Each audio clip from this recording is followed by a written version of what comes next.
All right. Hello, everybody. I'm here with Naomi, and we're going to have a go with the flow conversation today, which you're probably going to know because you can read the description and the chapters. But as for myself and Naomi, we will see what's on our hearts, what's on our minds, what's in the presence between us, and just allow that to come through. And there was something that did come up.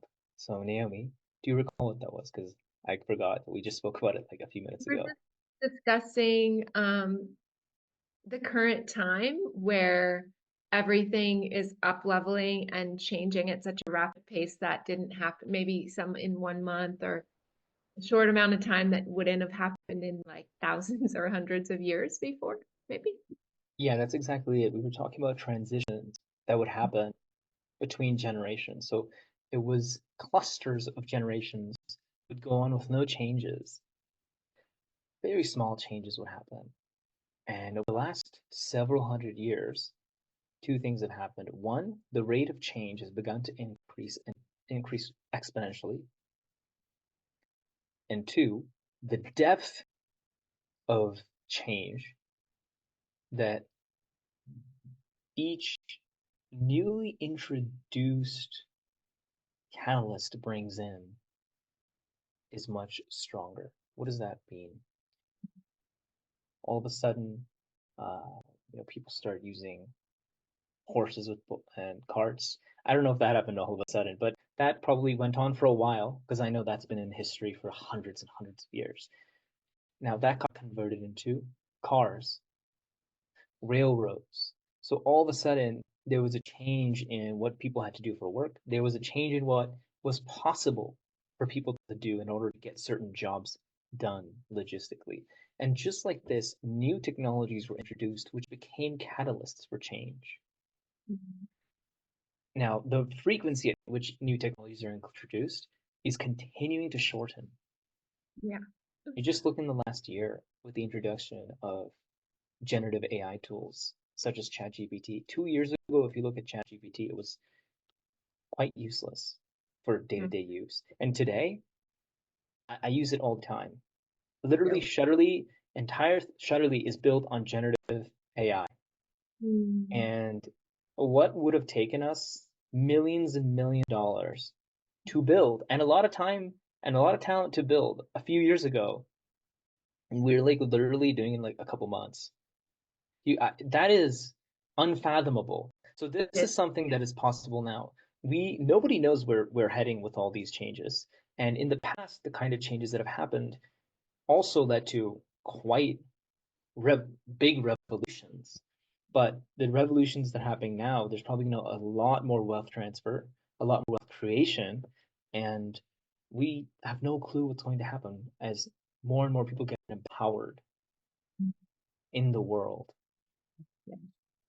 And Yeah. so it really comes down to there's this quote, it's like, money amplifies the best of you and the worst of you. Yeah. What And it's came up? not just money, right? It's Mm. the capability to do anything, which you were not previously able to do. Money is just one thing, but now there's a lot of technological tools that will allow us to do things. It's not just money, but now what we're all living many of us are living more luxuriously than a king may have lived, like 1,400 Definitely. years ago. Most of, I mean, if you want to take that top, yes, absolutely true. If you're listening to this, You're definitely probably living pretty well. Yeah, interesting. what came up for you? Um, what came up for me is how important it is. I mean, I will just say that like um there's a lot of levels of possibility that exact thing that you just spoke of opens up. But if you think about people who have literally been in bare bones survival mode for so long and they're being incredibly empowered in a way with tools, whether tools, money is a tool too, is really what it is. So whether it be money or these other tools, um, it just brings up to me again the importance of the kind of work that I am doing, and I know, you are trying to do as well, which is really supporting the evolution of the human system and um, a cultivation of inclusiveness, like basically of because there's so much when you're in like a primal animal survival mode, and all this upgrading has happened over the last maybe 150 years, right? Since the Industrial Revolution and the technological revolution. That's when everything really has changed exponentially for not just royalty or whatever, but also people, right? Um, a lot of people have still been in somewhat of a nervous system survival mode, even if they're thriving. That's like one of the big things that I work with, even, everyone, entrepreneurs, really wealthy people. I think so many people have just been in survival within the nervous system itself, and, within the system itself. So much of the work we need to do is to clear that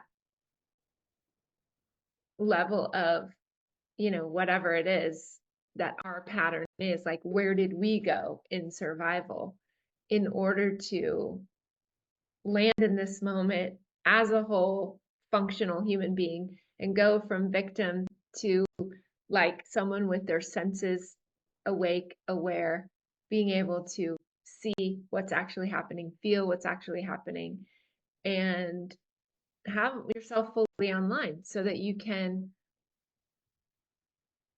be creative, inclusive, and respectful of life, and really look at what kind of world and what kind of life we want to create and how we can include the thriving of all life and the planet and just everyone and everything. Now, I know in a way that seems idealistic, but it's like, especially for people who've been more in a true survival mode. But if you can really take a step back, no matter where you are, and really look at what makes your life valuable and beautiful, the qualities, I think it really can orient people around what we want to create, with all this empowerment. That's what I came up for me. Yeah, that's beautiful. And what it points to for me is we have humanity, probably a large portion of humanity in today's time, in survival mode. But as more tools became available, we are going to have an opportunity to shift more and more of humanity beyond survival mode. Because what is required for survival, and I'm talking about basic survival, like people being afraid, anxious, worried, all of these types of emotions that we harbor because we have the concern of our own survival, when we can all move beyond that, then humanity as a whole can blossom. Of course, it's an individual journey and nobody can walk my path for me other than myself. And just every single person has their own unique path. So there are that many unique paths. Every single one of us, you, whoever you are that is listening, you are a unique being. So you have that within you. You have your own path. But what it means is we each get to walk our own path towards our own maturing. So this is a journey towards becoming a mature individual. People don't become mature with age. People age, people don't mature because aging is something that happens, but maturing is something that doesn't just happen by itself.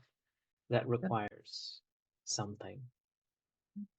You have to So you have to cultivate look it. at that within yourself, right? And that's what we're talking about here, which is because of the tools that are available, humanity has an unprecedented opportunity, at least based on the external world.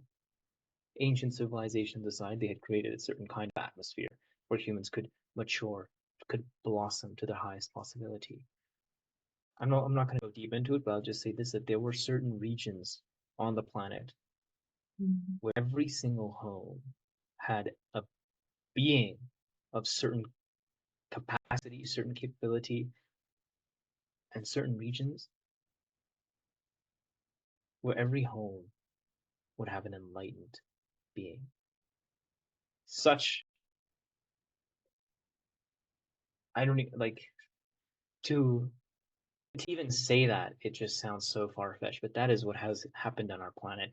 So in one way, you could say we have regressed, but that's fine. We can put that aside and just understand that we have a lot Where more we are opportunity. now. I mean, you Yeah, always this is where we are. past and Unprecedented opportunities for us to turn inward, enhance ourselves as we can go beyond just a survival mode because there's so many tools that are available to us and will continue to be available to us. It just comes down to how we can cultivate such an environment and allow people to become more and more hungry for consciousness. Mhm. Mhm. Yeah, it's interesting because one of the things that we talk about a lot in the coaching work that I do is developmental stages, right? So, like what you said about being a mature human being, like there's so people being older in age in chronological years, but still being like acting like, whether it be a 5-year-old, a 10-year-old, a teenager, in so I think that's a huge part of what I do and the work that we do with evolving ourselves, with like looking upon, like having the space and the willingness to look within and really choose to live a life of progression, highest potential, development, consciousness. Um, because yeah, we all have those arrested development stages, like within us. One of the things I ask some of my clients is, when they're chatting about something, or maybe they're processing something, a trigger or an issue in their life or whatever. A lot of times I'll ask them, how old are you right now? Because, we can go right back to that young place where whatever happened to us, our development got arrested through, if you want to call it trauma, or which is too much, too fast, too soon, or some kind of thing that, yeah, that basically like broke the connection. Yeah, that part of the mind, that nervous system, is still frozen in that moment as you continue to age, as you continue to go through life, and somehow you avoid it. But then, and that's just where it stays at. But then that's the magic, that if you can transform that, if you can go back into it, delve into it, go back to that moment, that's the inner child work. If you can go back to that, see it for what it is, burn it, and transform it into something that can be of use to you, because it's not about what is good and what is bad. It is about, is it useful or is it not useful? At some point when that occurred, it may have served you, but it no longer serves you today. Absolutely. Yeah, because when it happened, you were trying to literally survive and adapt so that you could adapt to what the environment and people around you were demanding of you.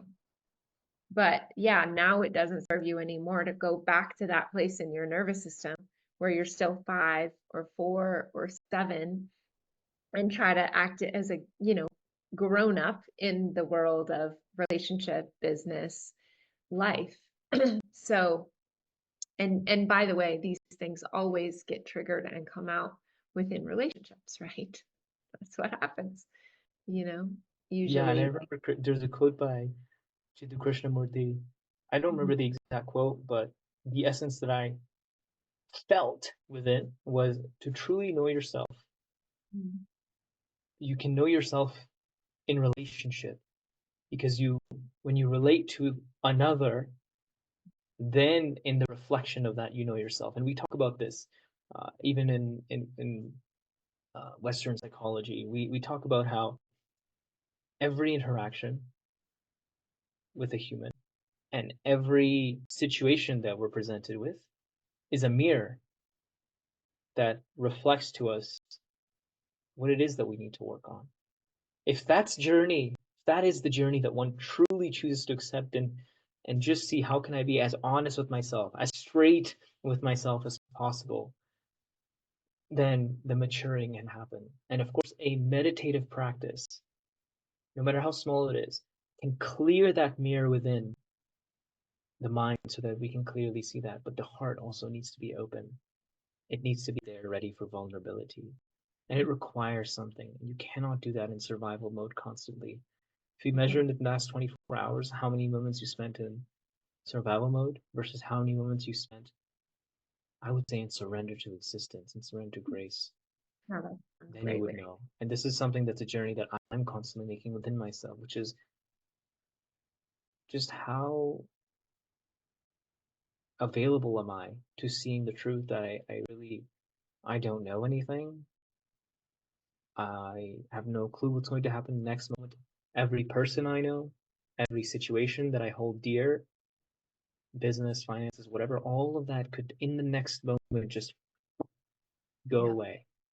Yes. I don't know if people recognize this, but there could be one little thing that changes, and that one little thing could be a button which can destroy the entire planet. Yeah. So, Nuclear, I'm talking about. And even that aside, let's say you don't want to go even that extreme. We are one action away, or let's be benevolent and say 5 actions away from economic collapse. And the currency that you hold so dear, which you've been holding up into your bank account, those will truly just be numbers. And the purchasing power of that number will just drop. I think this happened to a country, Venezuela, right? Was it Venezuela? Somewhere it happened in that South happened most recently, I think, in Venezuela. the Yes. last few years. Yeah. So this Lebanon, it happened more recently in Lebanon, didn't it? And then, Um, um, People who know more about these things will know, but the truth is that's just one part of it. But I'm constantly paying attention to every single thing that I may hold dear, and I just see that it could go away in this moment like that. Whether it's your marriage, whether it's your business, whether it's your parent, whether it's your child, if there's something outside of you that you hold so dear that you place all your energy onto, that this is the thing for me, it will betray you.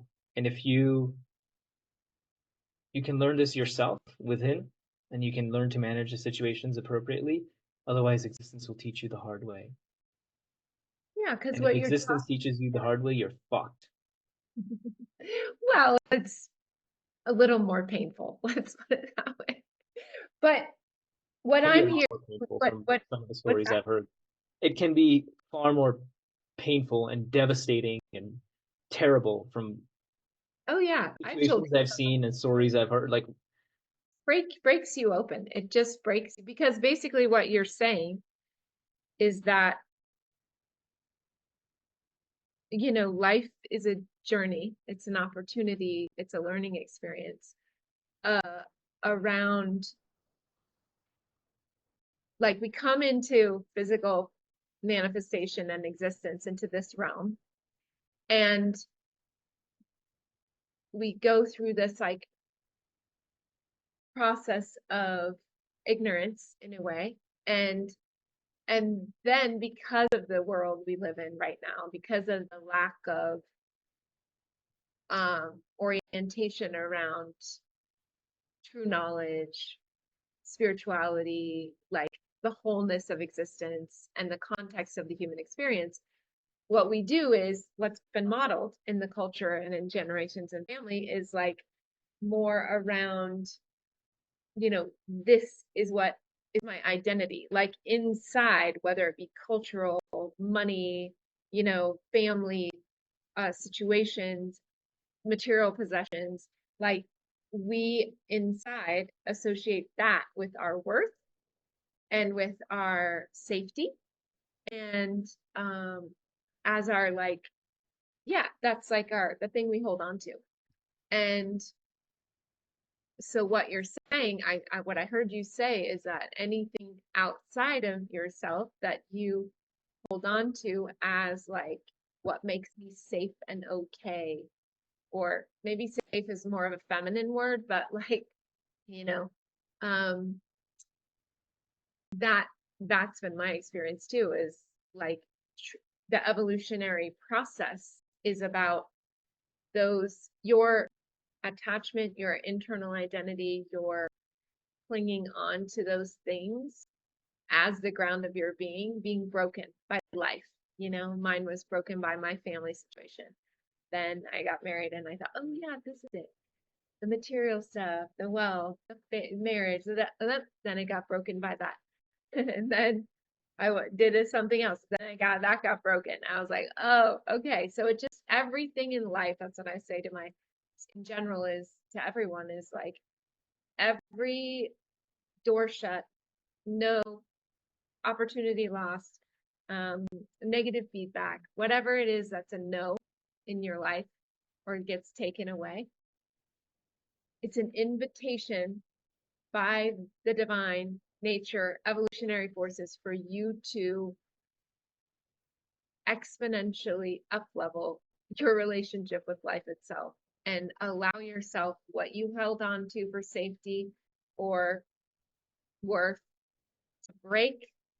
And what's underneath that, Rumi has a great quote. I think it was Rumi, or was it Khalil Gibran? Anyway, your pain is the breaking of the shell that encloses your understanding.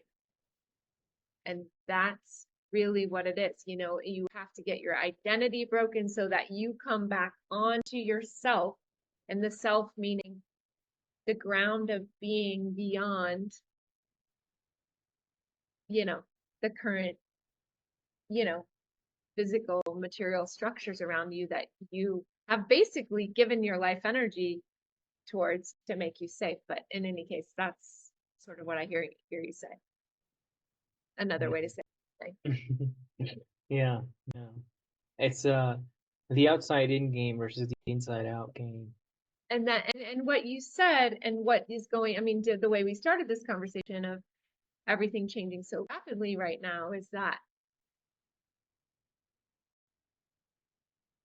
that's the thing, is that why not invest our energy into, yes, having a beautiful life, and starting with what's really that we take with us when we die, that goes beyond our life situations, that is the stability that holds all the dynamic evolutionary forces that can change. You know, I'm middle-aged. Like, I've gone through so many lifetimes in this life because I came here to live a life of evolution. I mean, things around you, situations, homes, environments, countries, this, that, people, everything can change, but how are you investing in the ground of your being, in the depth of your experience, in that inner stability and your connection with nature, the divine, life itself, the forces that hold this planet up, spin it around the sun, like have created this beautiful cocoon where our life is perfectly held within this atmosphere to thrive, not to mention our physiologies and just everything about what it means to truly be alive in the human experience right now.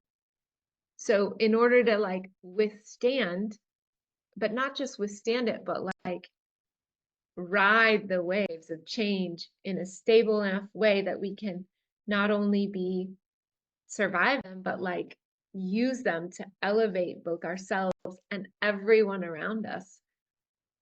That stability has to be internal, right? You know, it's interesting to me. I would say there's really only 2 points to make here. First is to establish yourself within and understand that that which is not within is all impermanent, right? Establish yourself in that which is permanent. That's within you. That's Yeah. stillness. That's silence. That's the first point. The second point is be very clear, be very straight with yourself, be very honest with yourself, and be attentive when you find that you've established yourself in something that's not within that space, which is untouchable. Mm-hmm. And that's going to happen over and over because we have our own tendencies, one, and two, people around us are not established within. So they're all going to be like, you got to do this, then this, then this, then this, then this, then this, because they see it as a ladder of climbing one thing after another, but there's no foundation to that building Right. that you're creating. Yeah. It's And the collapses. goal and also the goal or that that thing that you're like climbing the ladder to get. And this is one thing that so many people talk to me about in my work is that they accomplished all their goals. They climbed the ladder. They got to the place. They got the thing. And then they're like, fucking hell, I just made $1 million, whatever dollars. I have everything, the cars, the home, the family, the this, the that. And I'm not happy. It didn't give me what I was supposed to get when I climbed this ladder. Again, it's not based on what you have or your situations. Like, even if you have everything perfect, is your internal state. That's what we have to cultivate, is that no matter what, because absolutely doesn't mean that you can't have beautiful relationships and a beautiful life and a successful life, but it's that where that foundation you talked about. Are you empty or fulfilled? Are you empty or fulfilled? That's the Exactly. Are you a fullness and you're creating from fullness, or even like, is it an expression of, or is it like a safety? It's all about your internal relationship with it, if that makes sense. It can look exactly the same on the surface, exactly the same. But the way that you orient towards it is what matters. And what makes it hard is that nectar looks like poison and poison looks like nectar. Okay, this is no joke.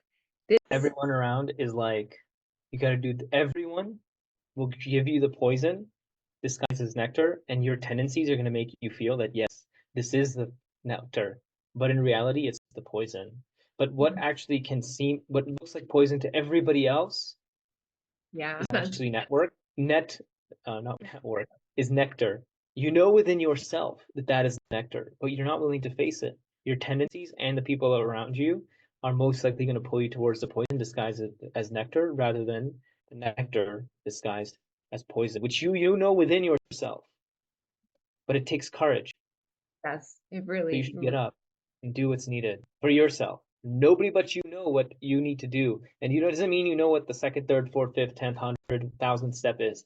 But in my observation, every single human being, if they are willing to look at themselves, they know what the current step should be.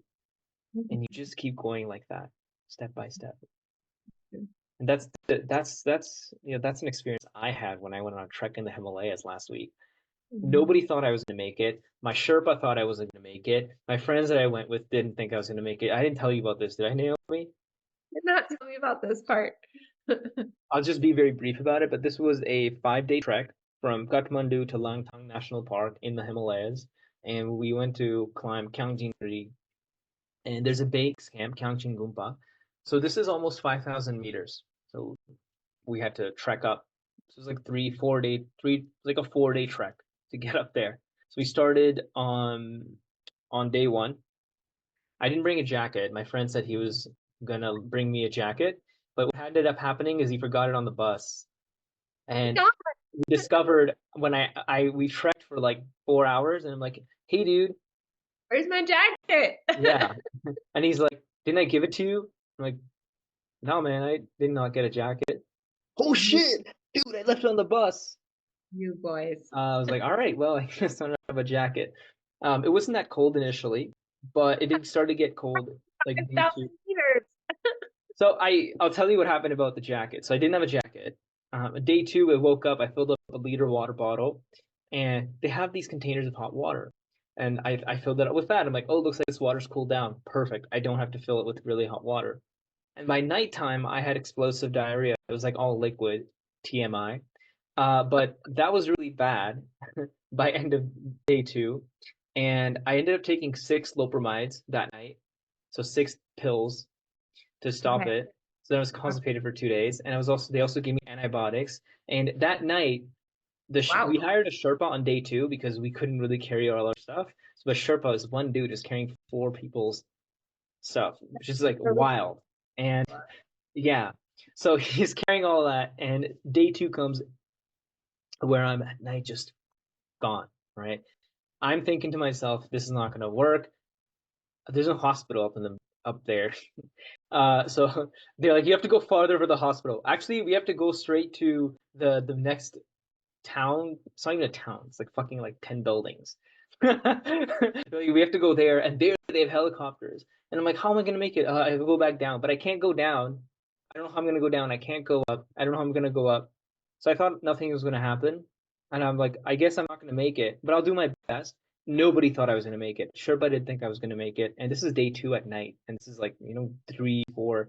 We have 2 more full days of trekking to go really high. And I've never been at high altitudes, at least not trekking. I went to Jungfraujoch in Netherlands, but that was with like a cable car, or not Netherlands, Switzerland, but that was by like a cable car. Wait, And that's not Netherlands. even that high.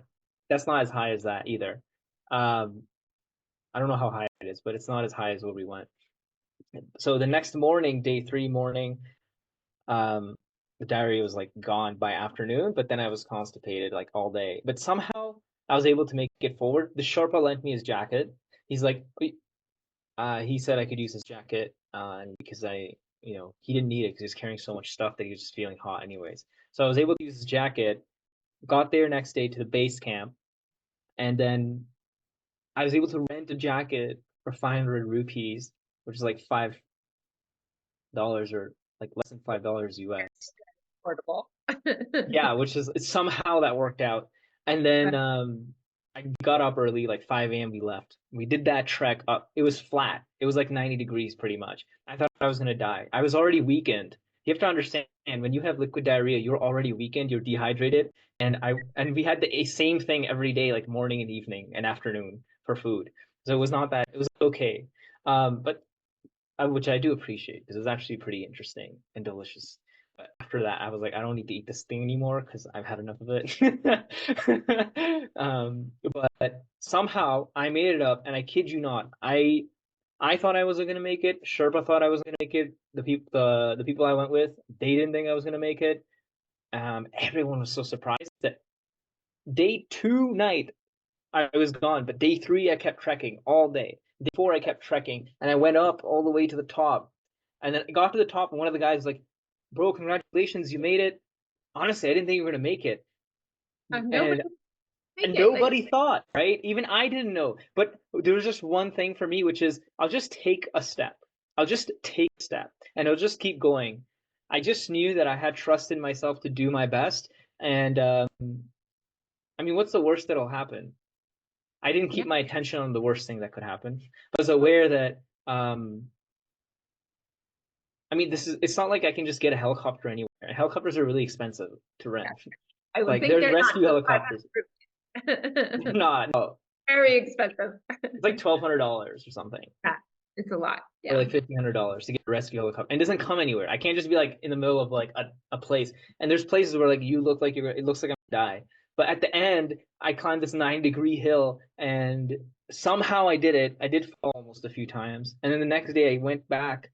I hiked all the way back, trekked all the way back, got back to Kathmandu city, and I felt totally fine. And I just took my Triphala that Yeah, nice. second night after I got back, and the next morning it was totally great. But I didn't think I was gonna make it. People around me didn't think I was gonna make it. So why is it that I kept going? Oh, My this is mind is something I chose not to follow because the mind will naturally go into survival instincts. And I decided, this is a challenge. And I just wonder what would happen if I truly gave myself yeah, to exactly. moving forward. I don't know what's gonna happen, but can I just trust that something amazing may happen? no words. I just kept. I'm like, all right, let me just try. Let me just try. Let me just go, go, go, and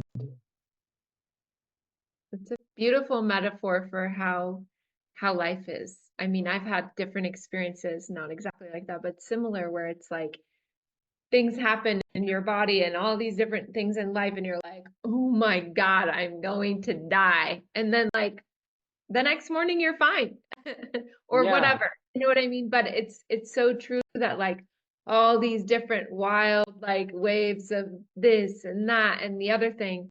But there were, And I mean, there was it was like cliffs and there was like slippery rocks, so it was a little bit.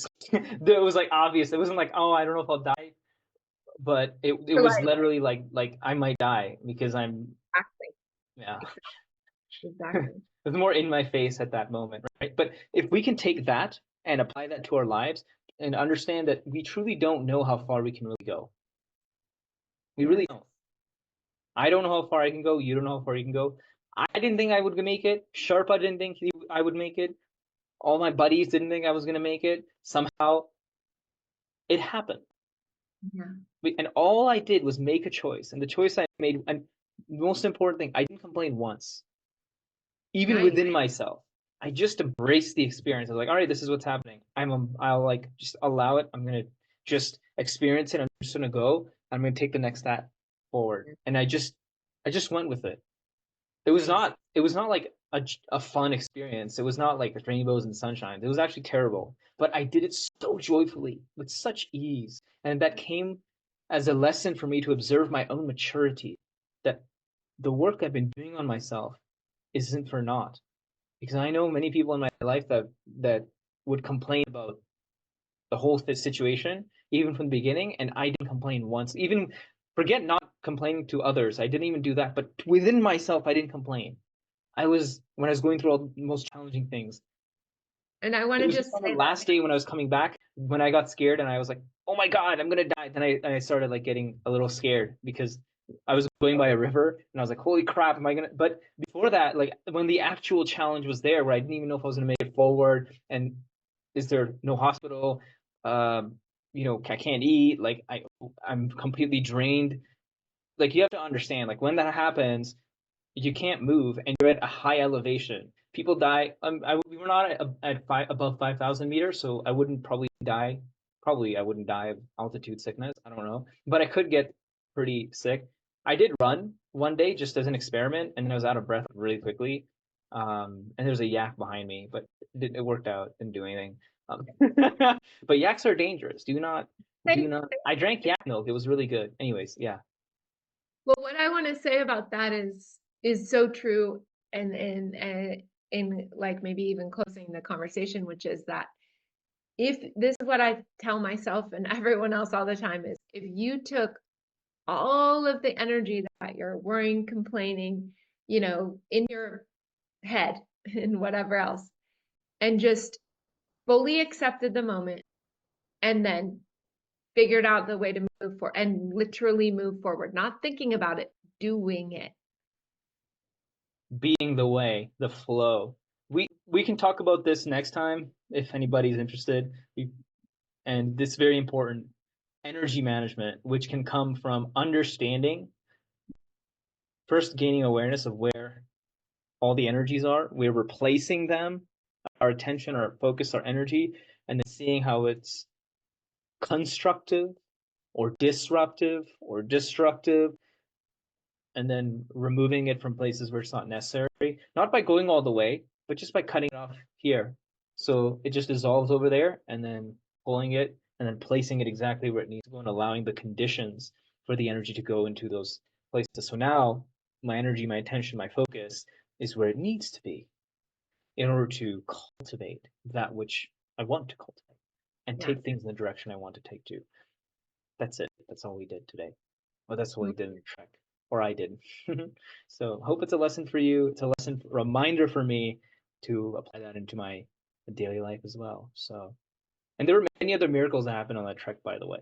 I also Right. wouldn't have made it without poles, trekking poles. And on day one, we got to when we took the bus from Kathmandu to Siaphir Basin, that's where we started the trek. there was this auntie, and she went with her two daughters, and she's like, yeah, it was really hard, all this. And then we were just talking, we had a great time, and then she's somehow she asked about the trekking poles, or I asked about hers. I'm like, no, I don't have any. I just thought whatever. And she's like, no, you're gonna need them. And then she gave me hers. I'm like, you sure? I'll give you something for this. How much should I give you? And she's like, no, no, don't worry about it. You'll need it. And that, holy crap, that thing saved me. Your life, So maybe. not just that, and then when I was coming down all the way from the peak, there was like I thought I was gonna like slip and fall, and then some dude is coming. He's like, hey, make it longer, a lot longer, because you're going down. So I made it a lot longer, and it saved me. So, and the Sherpa had given me his jacket earlier, and the Sherpa was the one who was negotiating, giving me like the rental jacket. Like this, there were moments of miracles that came and just at the right time gave me what I needed. So existence had provided exactly what I needed when I needed it, because I kept going and I had that trust or mad courage that Oh, something would work out. Probably a bit of both, a bit of some madness, some trust. So that's it. That's the lesson, right? I just kept going, no expectations. It takes some, yeah. Now that I look at it, it does take something. It, a lot of it takes a lot of courage, and my experience in my own life as well is like same. It's like that's why I love looking at your vision and really trying to aim your true everything you do in your life into that orientation, because when you are in alignment with nature, which is why we do meditation, yoga practices, and then you're eating real food that has nature information, cellular information that keeps your body like tuned up.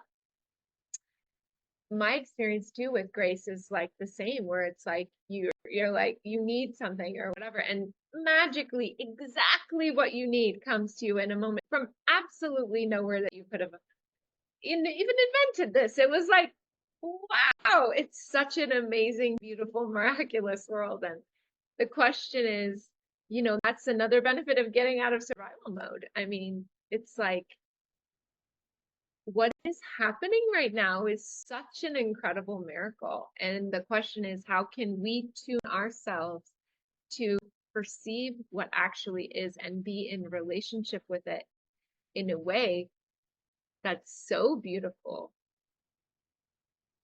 So, yeah, it's so you cool. can either choose to experience the miracle or you can ignore it. It's Yeah, up to you, right? true. You can dull yourself to it, or you can open yourself, become alive, and become a part of it, you know? Yeah. So. Awesome. And with that, we shall close. Thank you, everybody, for joining us for this conversation. Hmm.